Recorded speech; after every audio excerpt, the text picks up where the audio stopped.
You ready, Mayor? Yeah. Yeah, that's good. Yes, scared me there. All right, welcome everybody to the Finance Committee meeting for August 16th, 2023. It is about 6:31 p.m. Roll call, Amber. Mr. Gus, Here. Mr. Capel, Here. Mr. Neff, Here. Mrs. Cooper, here, Mr. Martin, Here. Mr. Grumman. Oh, I'm sorry. Mr. Grumman. Mr. Martin. No.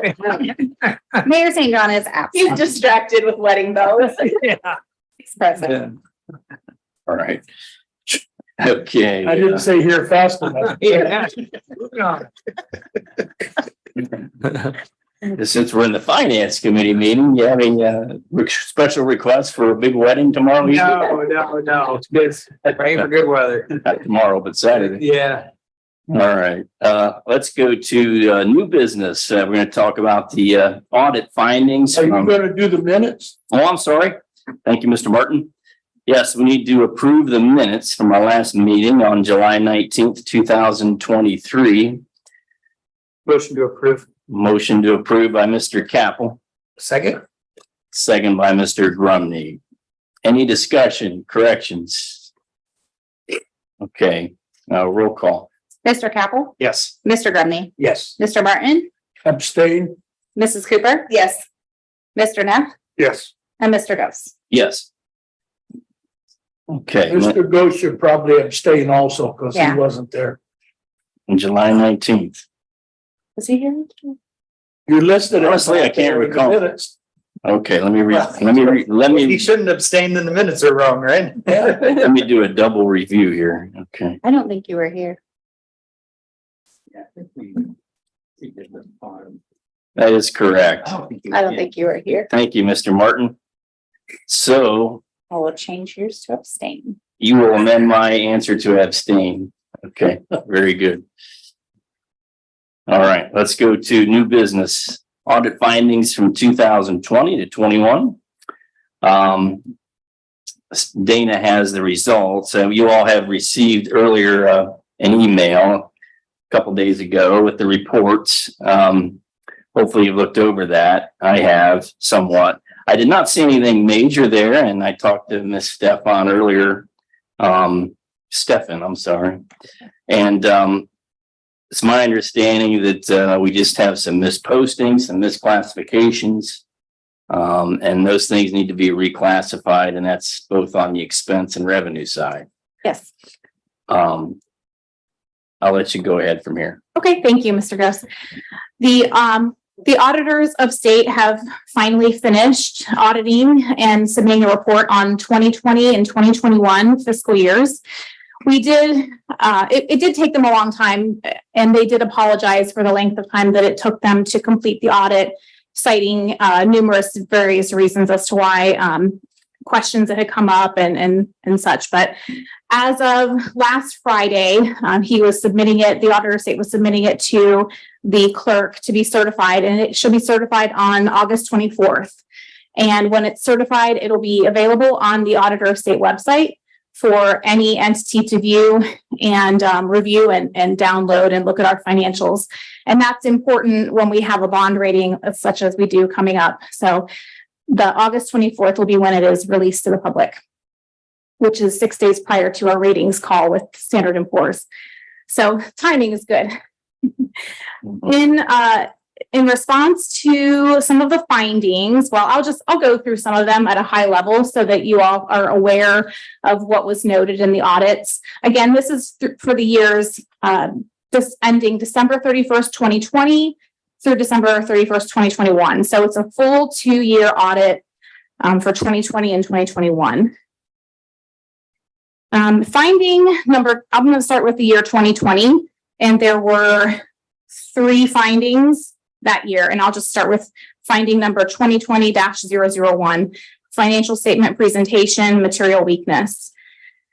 This is a note about misstatements of recording revenues and expenditures and fund balances not being properly classified in the financial statements.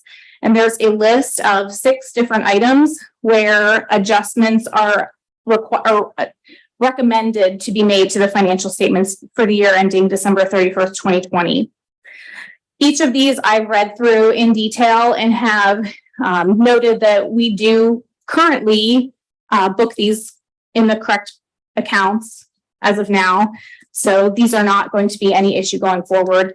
So that has been fully implemented. The corrections have been fully implemented there.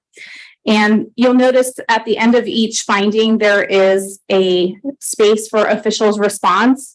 There's nothing included in there. These are just the drafts, but I did respond to the auditor with a full response stating what's been corrected. And so all of those things will be fully satisfied and completely included in the report that will be issued to the public. So that's finding number 2020-001.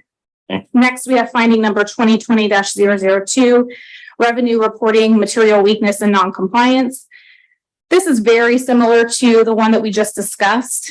The only difference here is that it's talking about a payment in lieu of taxes, which was recorded in the bond retirement fund, where it should have been recorded in the Sunbury Mills Plaza TIF fund.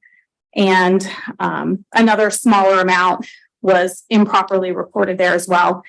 And those are adjusted as of the beginning of 2023. Again, I've stated a response, given the response to the auditor, that this won't be an issue going forward. And thirdly, finding number 2020-003, COVID funds transfer, material weakness and material non-compliance. This is due to, let's see, in 2020, council approved transfers totaling $376,000 from the COVID-19 fund to the general fund. However, that was not permissible. So the audit adjustment had to be made for that. So nothing major, just some things that are easily corrected and noted going forward so that these same errors aren't made in the future. Moving on, are there any questions on 2020 findings? Finding number. Yeah, I could say, and then, so the COVID funds are now sitting in a separate account, right? Is that where Yes, now? they are now sitting in a separate account for COVID funds. Mhm. Is that the name of the account? COVID-19 fund, yes. Okay. That is the name. Okay, moving on to 2021. There were 2 findings for this year. It's basically the same finding 2021-01 as 2020-02, material weakness and material non-compliance for a payment in lieu of taxes being posted to the bond retirement fund rather than where it should have been placed in the Sunbury Mills Plaza TIF fund. And finally, finding number 2021-002. This is all in relation to preparing financial statements on a cash basis, which is what Sunbury is doing here in 2021. Once you become a city, you're required to file on the generally accepted accounting principles basis or the GAAP basis. And that wasn't done in 2021. I did note to the auditors that we are moving toward GAAP presented statements, and that will start with the 2024 financial statements. With 2022 and 2023, you can probably understand that those will not be filed on the GAAP basis. We will again get an audit finding for that. The auditor is aware it takes some time and it's a big process to jump or to move from the cash basis filing reporting method to a GAAP basis reporting. So they are lenient. They will issue a finding, however, but note that the city is moving towards GAAP basis presented financial statements, and it's just a statement. It's just a note in the financial statements and nothing major. And as I recall, I think we've had discussions in council and finance in years past, just a couple of years ago, where we were going to move from GAAP, Yes. to GAAP. And I think we're still on track, Yes. based on where we thought we'd be a couple of years ago, starting at 1/1/2024, right? That hasn't changed. I'm not sure what was stated as to when we would go to GAAP. I know when I first started, my goal was to get us on GAAP as soon as possible. It hasn't really been possible for me this year to get us on GAAP as of 1/1/23, but that is my goal for 1/1/24. There are certain things you have to put in place. For example, we have to hire an asset tracking firm to come and track all of our assets so that we can have a fixed asset report. And when I say assets, I'm talking not just machinery, equipment, and buildings, but also roadways and bridges and like massive things, sewer infrastructure, things that we can't just go out and take an invoice and say this is how much it costs, but someone who is a professional who knows the value of such assets and infrastructure and can place a depreciable time frame to that asset so that we can depreciate it over time and account for it that way. So it's a big process and something that we will be doing starting in 2024 and forward. Okay.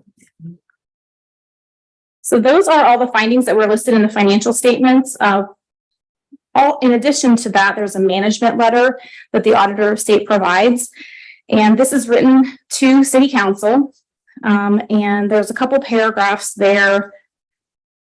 Followed by those few paragraphs, there are some non-compliance findings. And these are just minor issues that aren't risen to the level of a material weakness or non-compliance where they would place it in the audit report. These are just findings and recommendations that the auditor of state would make to the city to make modifications going forward. I'll go through these briefly. Number 1, 2020 financial statement filing. This states that the financial statements were filed, I think 3 or 4 days late. They missed the deadline by a few days. So there was a finding there for that. They're due to the auditor of state by, I believe it's February 28th.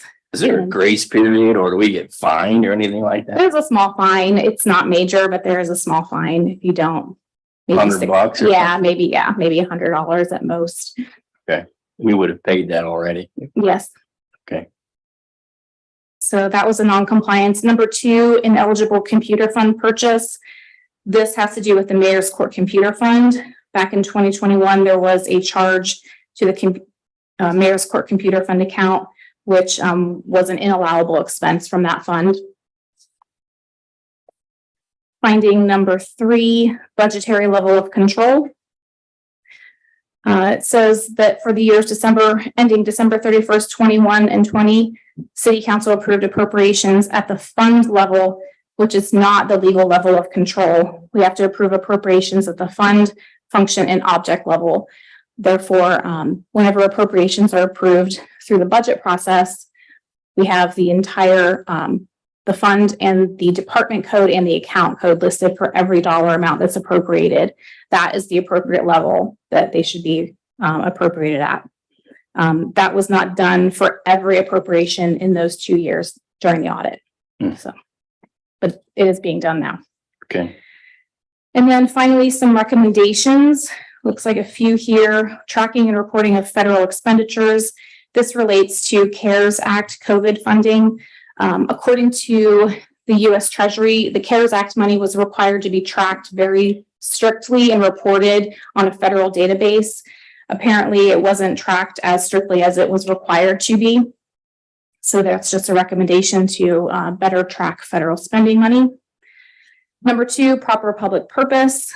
This is discussing food that was purchased during COVID and improper use of that. Nothing major and nothing that required any repayment or anything, just a note. And finally, there's 5. Sorry. Number 3, IT disaster recovery plan. And 3, 4, and 5 all relate to IT. These are all recommendations for the city to better be prepared for an IT, any type of volatility in our IT for cyber training, password parameters, and disaster recovery planning. And I know all of these things are in the works with our IT consultant. So with their suggestions in terms of 4 and 5, the cyber training and the PW parameters, Yes. we have remedies in the pipeline. Yes, there is a plan in place, I believe, to bring us up to speed and where we should be in this, Yeah, in this area. I was going to add, so before Steve had left, Steve and I were talking to a vendor about, I think they refer to it as kind of a bolted on application, which essentially provides some additional cybersecurity assistance for the city. So we do now have that agreement in place. We don't have the tool bolted on yet.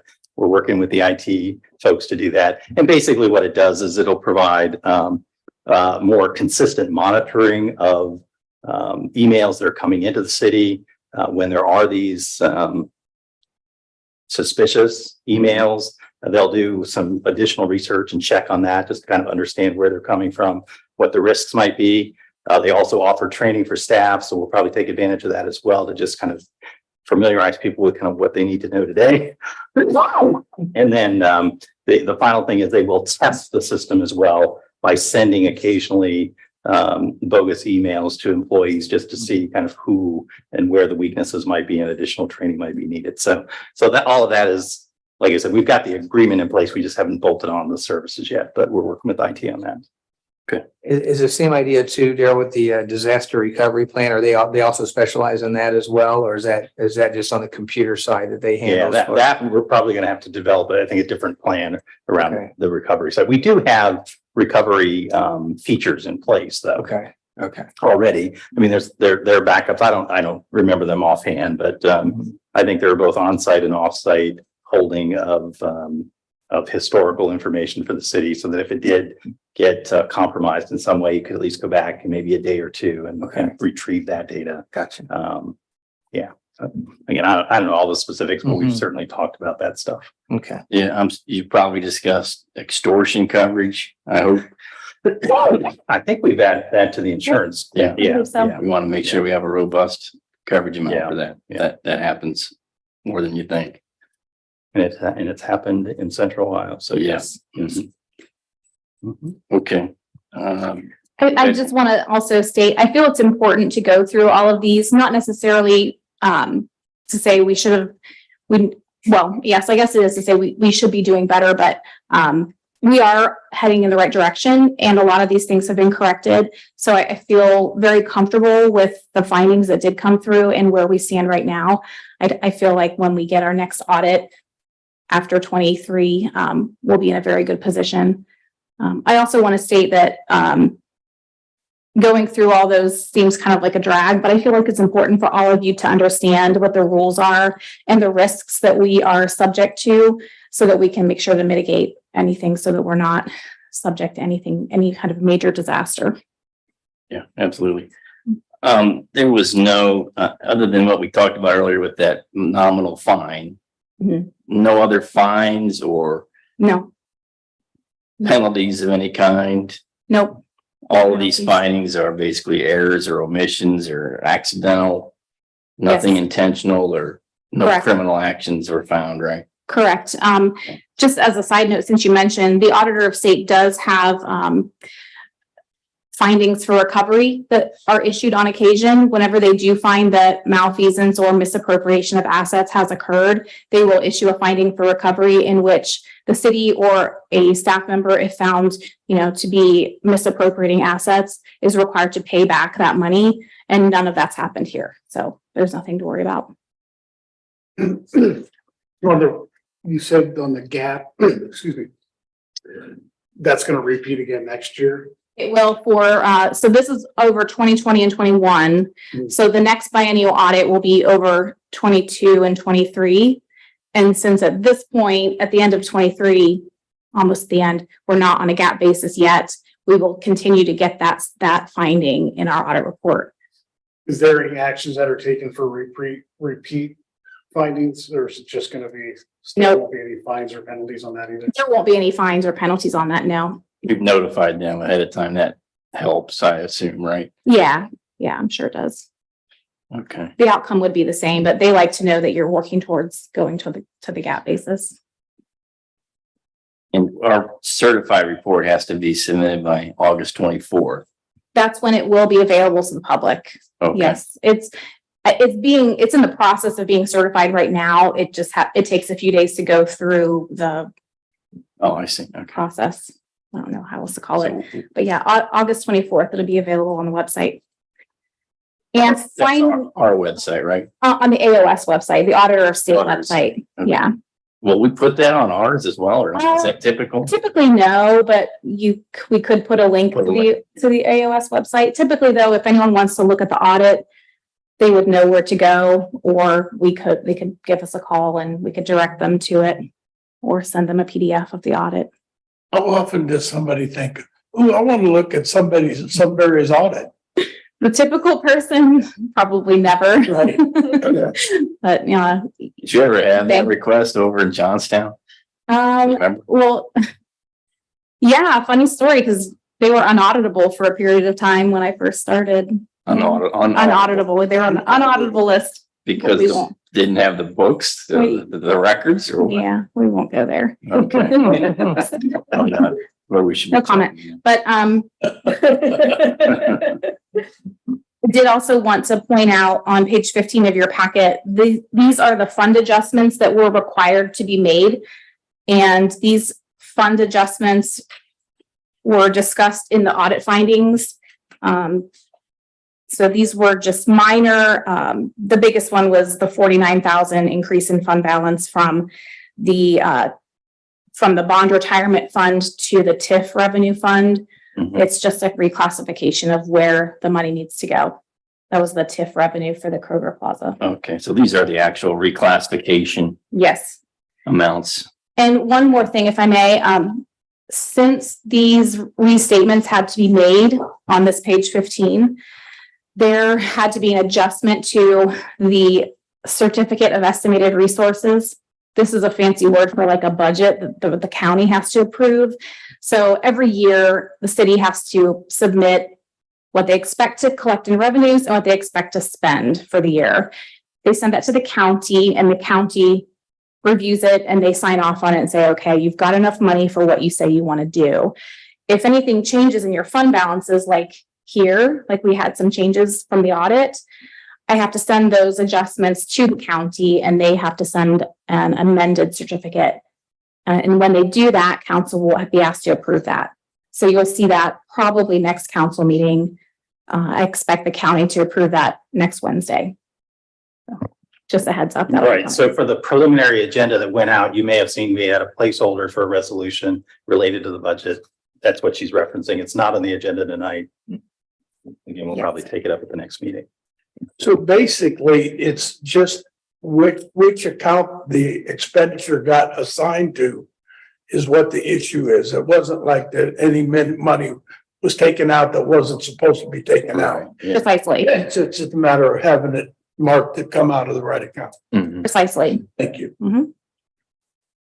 Yep, great question. And that's all I have on the audit. If there are any questions, I'll be happy to answer. Any more questions for Ms. Steffen? Anything else you'd like to add, Mr. Hennessy? Okay. All right, very good. Thank you. The next item sort of goes hand in hand with that a little bit. It's the credit card policy. The authorization was given in 20 to 21 for credit cards. I think it was $1,000 was our limit. Mhm. I think it's the actual card limit too, isn't it? It is But now we need to create the actual policy. correct. So go ahead. Correct. According to Auditor of State Bulletin 2018-003, if any municipality or township or entity of the state has issues credit cards to be used among the staff, there has to be a policy in place for use of that credit card. And Sunbury has not had a policy in place prescribed by AOS Bulletin 2018-003. So I'm proposing this draft policy that I've written here. It includes all of the points that are required to be addressed in the policy according to the bulletin. And this starts on page 16 of our packet, right? Yes, it does. Okay. So it basically talks about who can have a credit card, who can issue them, how they are allowed to be used, how they cannot be used, how they are to be managed, and how they are to be protected, canceled, maximum credit limits, and things like that. There are a few highlighted items in here, and this does require some discussion and feedback. Mhm. There are two methods that a city can have a credit card. One of the methods is the custody and control method, and the other is the compliance officer method. The custody and control method is listed at the bottom of page 17 of your packet.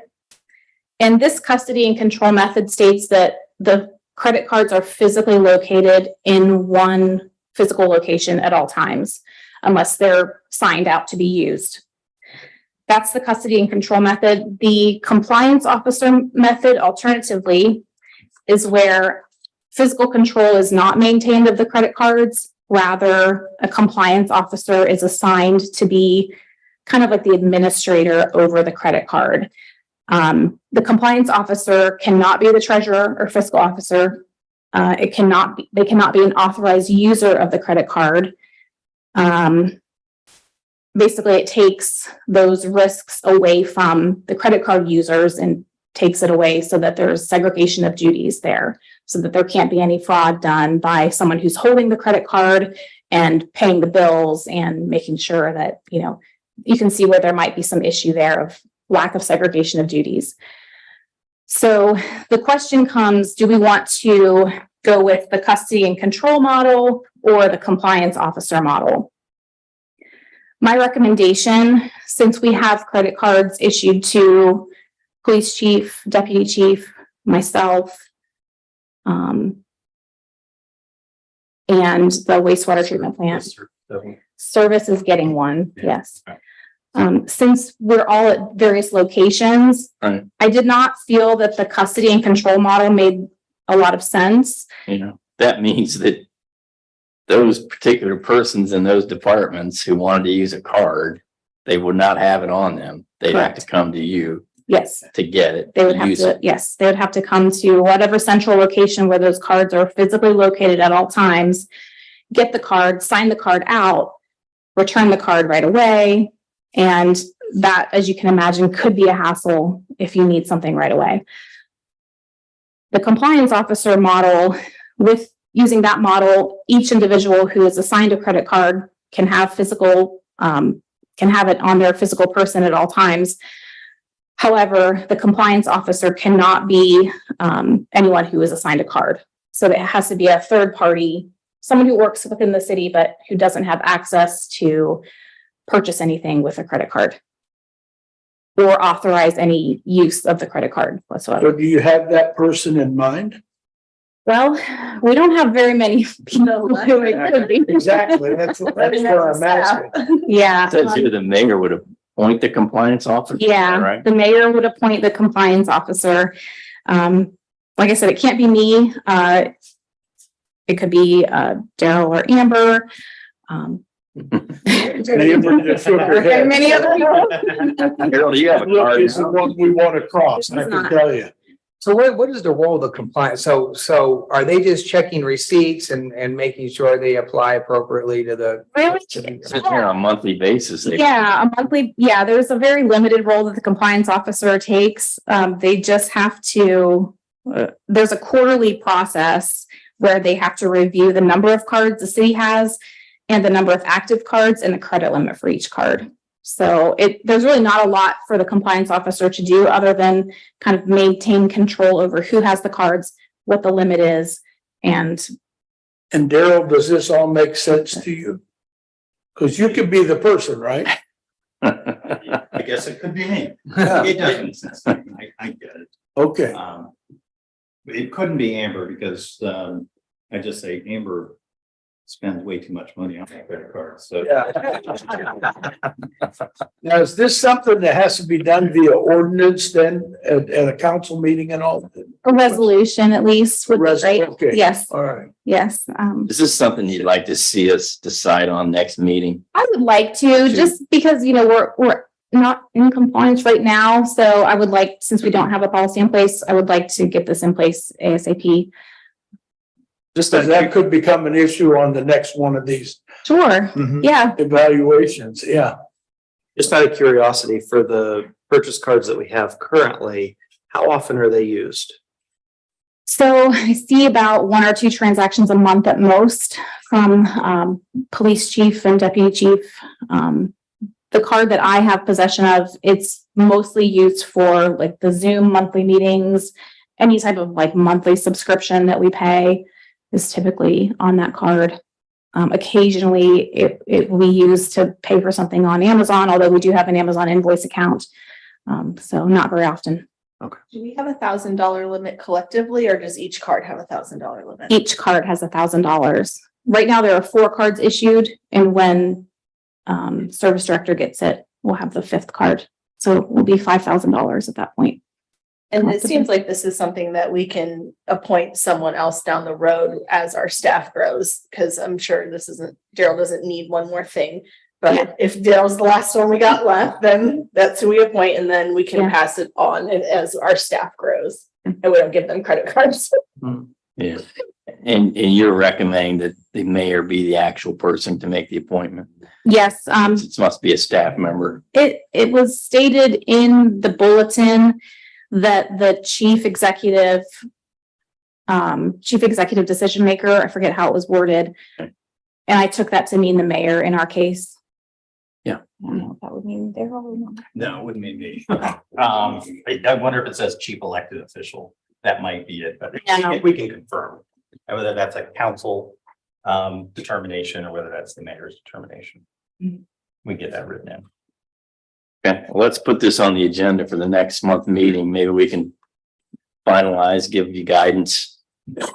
And then we'll have a resolution prepared. Maybe we'll have the mayor review this as well.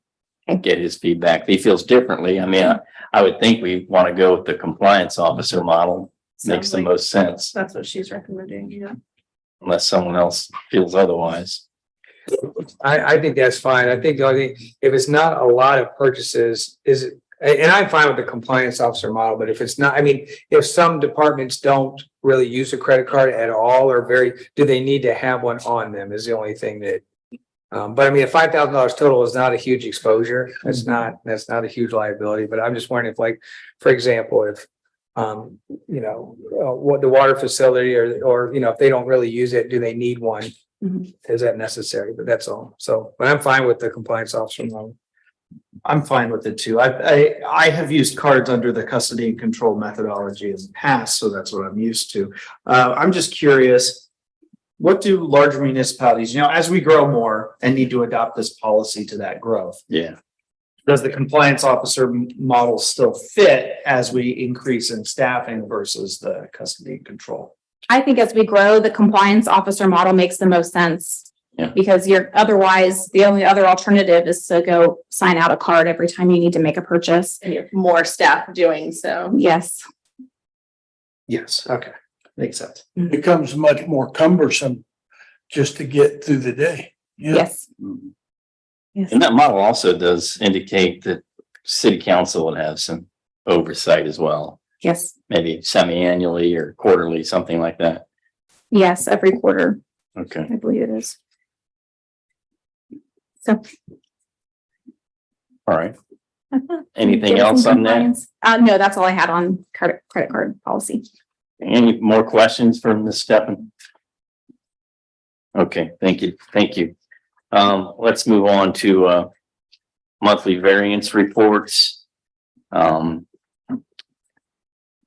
you want to take this too? Sure. Month ending 7/31 of 23, we had a total balance in the bank of $18,272,047.63. Outstanding checks were $92,123.82. And Star Ohio is paying over 5% interest still, which is great when we have a $7.5 million balance. It's really nice. That's fantastic. I think we talked earlier, you said we have 300,000 to date of In interest interest. income. Yes. Comparatively speaking, we had 20,000 this time last year through middle of August, right?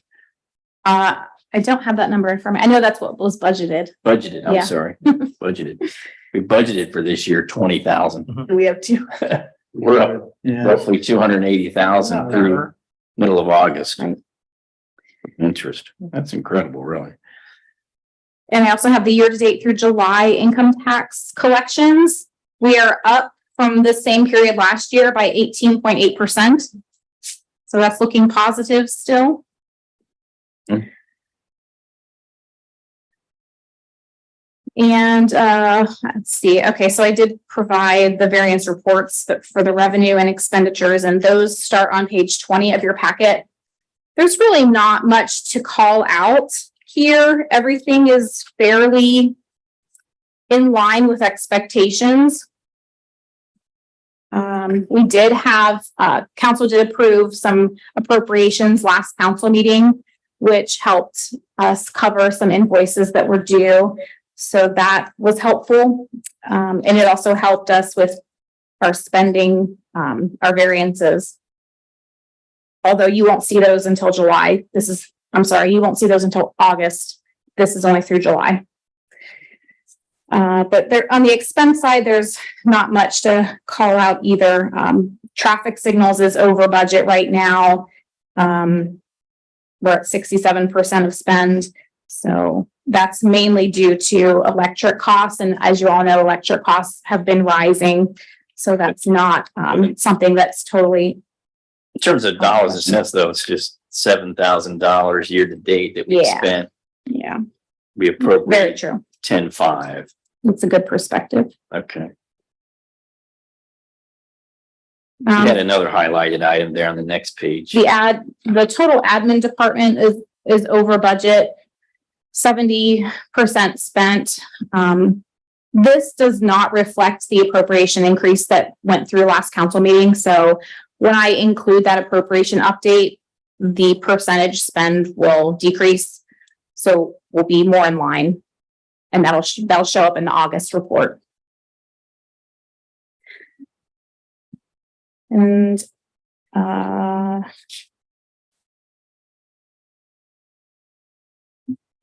Parks and Recreation on page 26. Mhm. We did spend a little bit more than budget, all due to the payment to Facemeyer for the Fallen Heroes Trail Project. I expect that's mostly spent, if not all spent, or there might be a little bit more left to pay on that. I'm not sure. And that's primarily because we decided to include that final phase. I guess you could call it 4 or all of 3, where we have the trail. Overall. phase 4. Yeah, phase 4. And that was not initially planned for this year, but we decided economically Right. that it made good sense to do it all at once.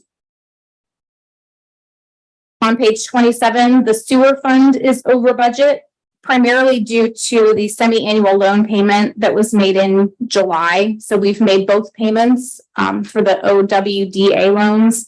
So those are fully spent for the year. That's rising up. That's increasing the percentage spent to date. But overall, it should be lower than anticipated because it's at 96 and 91% we're done. So we came in under. Yes, Okay. So not you would overly annualize- alarming. no, not at all. So when you say overspend, it's basically a timing issue. It's timing issue. Yes. Precisely. Thank you. Okay. And that's really it. Like I said, we're falling right in line with our expenditures, and with our expenditures, revenues are looking good. And then on page 28 through the end of the packet, I have a listing of all of the checks and manual checks that were written in the month of July.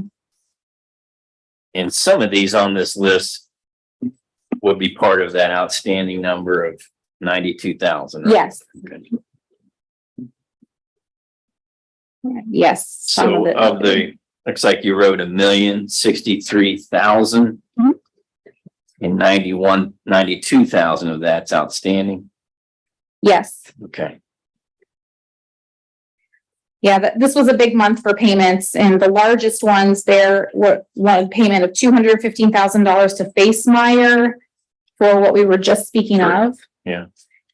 And I believe the payment for the Ohio Water Development Authority, yes, it's in there. It's broken out on page 28. At the bottom, you can see Ohio Water Development Authority. There's about 7 lines, 7 or Yes. 8 lines there. Mhm. That's all the interest and principal on the three different loans that we have. So in total, it's about 320,000, I believe.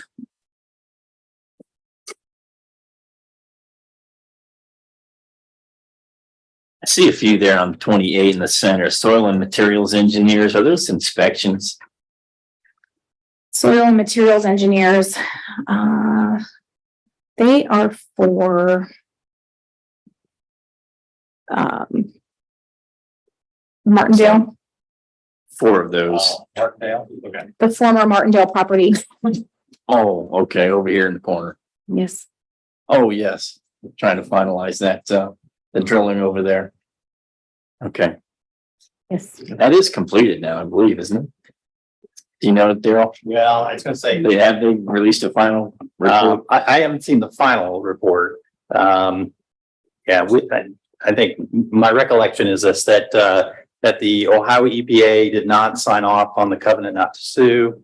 They said we had to do some additional testing. That's part of what you see here is this additional testing that was done. The testing was done. I think we've concluded there's no additional hazard. But so I don't think the Ohio EPA has closed it out yet, but I think we've done what we needed to do or Balls in their court, we're I waiting. think it is. I think that's where it is. Okay. Yeah.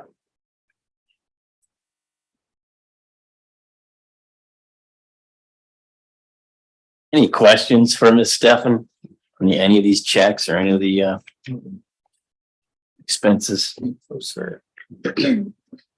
Anything else you wanted to add? There, Not on the monthly variance reports, no. okay. We have that other item at the bottom, the legislative update, talking about the competitive bidding threshold being increased. So I just wanted to put a few notes on here just for your information only about any legislative updates that come down from the state of Ohio that might impact the city or that you should just be aware of in general. So one of the things that came as a part of the state operating budget for fiscal year 24 and 25 is that the state of Ohio had increased the competitive bidding threshold from 50,000 up to 75,000 for municipalities, townships, and counties. Now that's just the minimum. The city or township can use whatever threshold they desire as long as it's, not higher than that. So we are currently at 50,000, I believe. So just some food for thought that's, if we wanted to increase it, we could. And So then, how much do you think it costs to go through the bidding process? Because that's where you're talking about saving money is if the project you're doing is small enough that it costs you more to have a bid out than to just hire somebody to do it. I think it also has to do with prevailing wage and having to pay prevailing wage too. Am I saying that right? It could. I mean, it really depends. I don't know. It'd be hard for me to quantify how much savings you get by not going to bid. I mean, time might be the bigger issue. Yeah. It is a lengthy process to go through competitive selection. Relationship with vendors too. Yeah. You can exactly go back to the ones you like over and over again. Right, yeah. I mean, there certainly is value to doing a competitive process, to make sure that you're at the market rate. Right. But yeah, as Mr. Capel indicated, I mean, when you've developed relationships with firms, sometimes you've gotten into a situation in which you're at a competitive rate based upon the experience that you've had with them and maybe others. So yeah, I wouldn't be able to tell you exactly how much, but I think there's value in both sides of the equation, competitive and non-competitive process. Yeah. Would you need a resolution or an ordinance for us to change that? I think we would. I sent a note back. I may have copied you on it as well, is that one of the things the charter talks about is establishing procedures for our competitive bidding process. It spells out that the city, when you have to do competitive bidding, but it doesn't say the threshold amount. Like I said, we have been using the $50,000 state threshold amount. So I think once we firm up that policy, we would want to bring that back to council. We would bring that to council for approval and through the finance committee first before the council. I just remember when I was village administrator, you're in the situations where somebody would have a job where they wanted new curbs all the way around the square. And not necessarily in Sunbury, but what they would do to keep it under the bidding process is they would hire somebody to remove the curbs, then hire the same somebody to put the new curbs in. And that way they could keep it under the bid threshold. So just stuff like that, people calculate and try to help their buddy out kind of thing. So it does happen. And that would violate the spirit, I think, of the. Exactly. Good point. Yeah, the spirit of the law. Yeah. But people are able to calculate in their own mind ways to get around stuff like that. So. Mhm. All right, very good. One final item I had, well, I actually wanted to mention one other quick thing too, but on the bullet, on the second page of your agenda, Yes. state budget included a one-time strategic community investment fund with an additional $700 million to the state budget. I mentioned this during the Parks and Rec meeting a couple weeks ago. Maybe not all of you were there, but I wanted to bring that to your attention because that's a major increase to the fund. So, which is great for municipalities like ourselves who are looking for some funding to fund changes and improvements to a park. So, Yeah, I had a conversation a couple weeks ago. Rep Frank Rogers, the state rep who lives over here. Yeah, he's not the state rep. He works for the state senate. Yeah. Yeah. Mhm.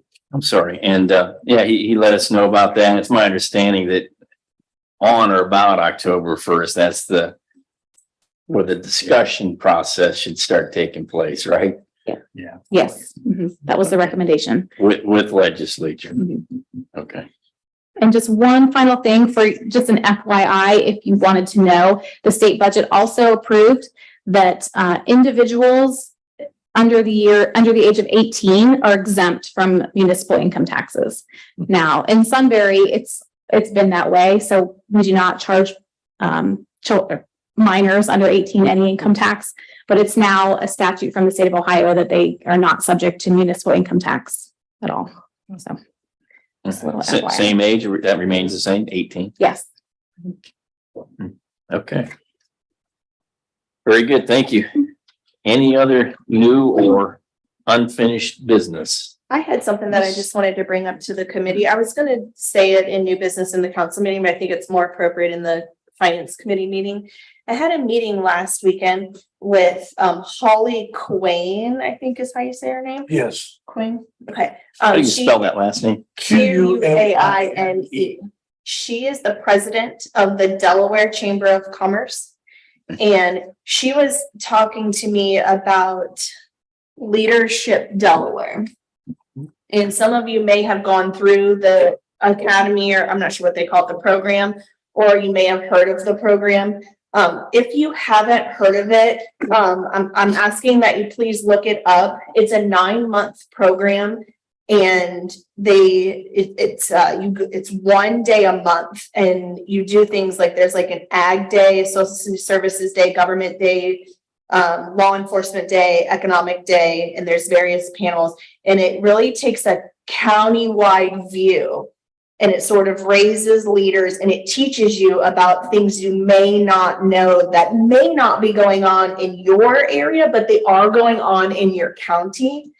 And I found it very interesting. I think as leaders in Sunbury, I think it's something we should look into.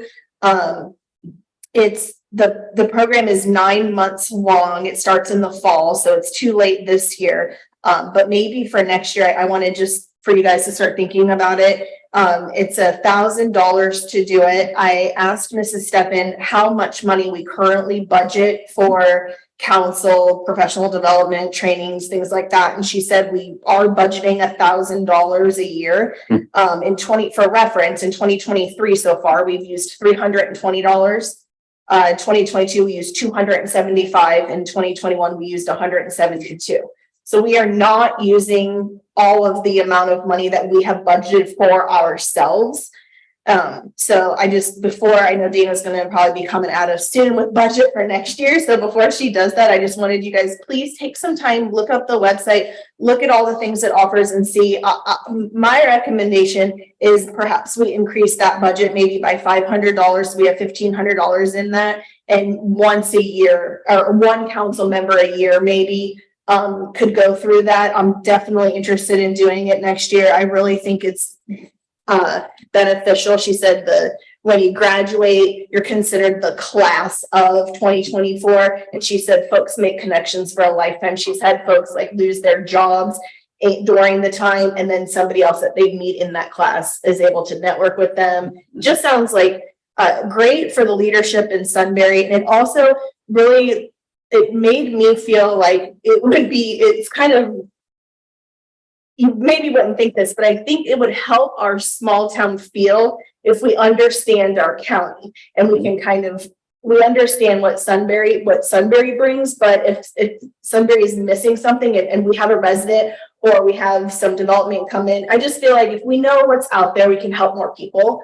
And I think it's a good program. And for $1,000, and we already budget that, I think we're in a good financial place. I think the finance committee should consider increasing our budget to maybe 1,500 next year. So please look into it, see if that's something that you think it would benefit Sunbury if one of our council members a year took the course.